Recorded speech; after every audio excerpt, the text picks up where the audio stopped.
Direction la Côte d'Ivoire, Charles Blé Goudé, Guillaume Kibafouri Soro, Kouadio Bertin pleure Ahmed Bakayoko.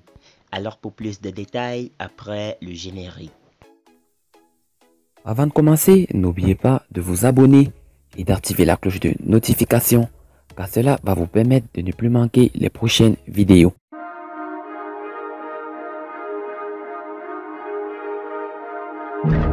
La mort d'Ahmed Bakayoko est fortement ressentie par toute la nation ivoirienne. Encore plus par ceux de sa génération qui l'ont côtoyé lors de ses années de campus. Guillaume Soro, Charles Blé Goudé et Kouadio Bertin du KKB font partie de ces jeunes politiciens qui continuent de pleurer leurs congénères. Réaction des jeunes leaders ivoiriens à la mort d'Ahmed Bakayoko.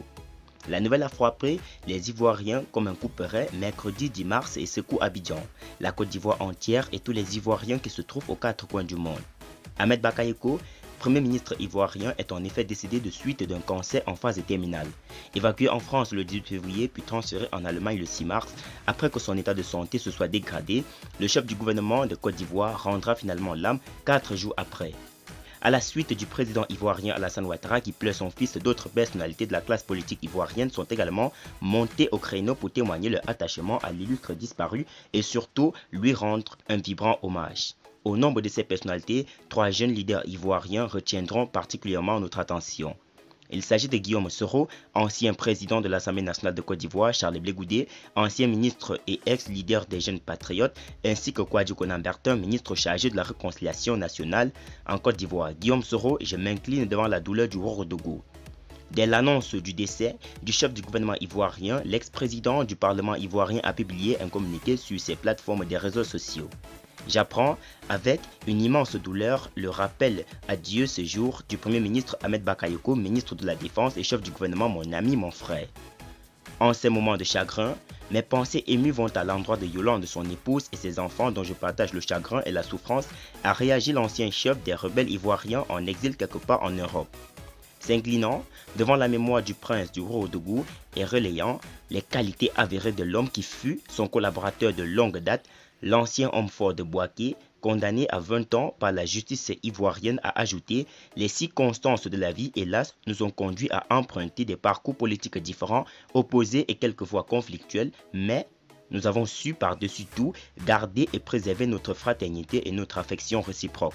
Sa disparition constitue une perte pour notre pays. » À la suite de Guillaume Soro, son ancien compagnon de la Fédération estudiantine et scolaire de Côte d'Ivoire, Charles Blé Goudé depuis La Haye, où il est depuis son acquittement devant la Cour pénale internationale, a également tenu à exprimer sa profonde douleur. Charles Blé Goudé, je retiens de lui un homme qui aura été loyal.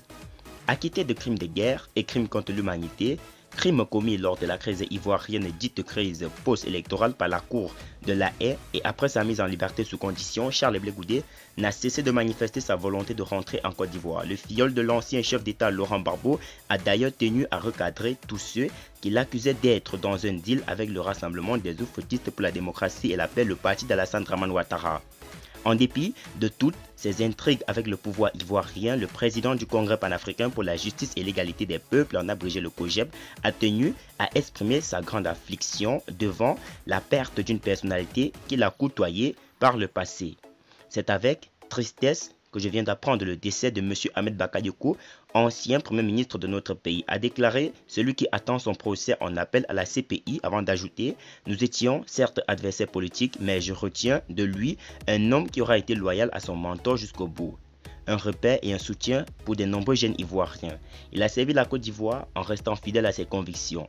Toutes mes condoléances à l'État de Côte d'Ivoire, au RHDP, sa famille politique. Je partage la profonde douleur de son épouse et ses enfants. Repose en paix, en bac, a conclu le leader de la défunte galaxie patriotique. Kouadio Bertin, cette perte m'affecte au titre personnel. Candidat à la dernière bataille électorale d'octobre 2020, Kouadio Bertin, ancien président de la jeunesse du Parti démocratique de Côte d'Ivoire de l'ex-chef d'État Henri Konan Bédié, a été nommé ministre de la Réconciliation nationale par le locataire de la présidence ivoirienne. Le rôle de l'ancien député de Port-Bouette consistera, selon la feuille de route qui lui a été donnée, de rapprocher le camp Ouattara, le camp Bédié et le camp Gbagbo pour une réconciliation vraie du peuple ivoirien. Aussi à l'annonce du décès du Golden Boy, KKB a ainsi déclaré sur sa page Facebook « Comme tous les Ivoiriens, j'ai appris le décès de notre Premier ministre, son Excellence M. Ahmed Bakayoko. Cette nouvelle plonge le pays dans une peine immense. Et je tiens à rendre hommage à son action comme chef du gouvernement, comme ministre de la Défense et comme élu de terrain. Puis il ajoute: compte tenu des liens d'estime et d'amitié qui nous unissaient, cette perte m'a fait au titre personnel. Mes pensées vont à sa famille et à ses proches. La Côte d'Ivoire vient de perdre l'un de ses plus dévoués serviteurs.